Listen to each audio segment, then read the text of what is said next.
We'll guide you through how to recover deleted files from Google Drive. If you find this helpful, consider subscribing and liking the video.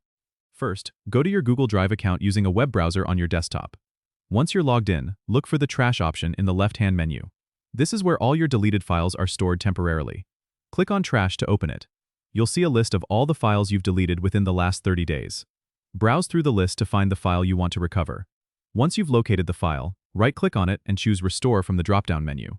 This will move the file back to its original location in your drive.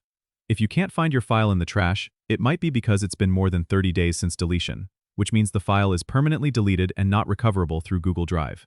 It's a good idea to regularly check your trash folder to make sure nothing important is sitting there. Also, consider using a backup solution or enabling Google Drive's version history feature to keep a copy of important files. And remember, only the file owner or someone with edit permissions can restore deleted files. This is a great time to remind you to keep your drive organized and regularly back up important documents. Don't forget to subscribe and comment if this helped you out.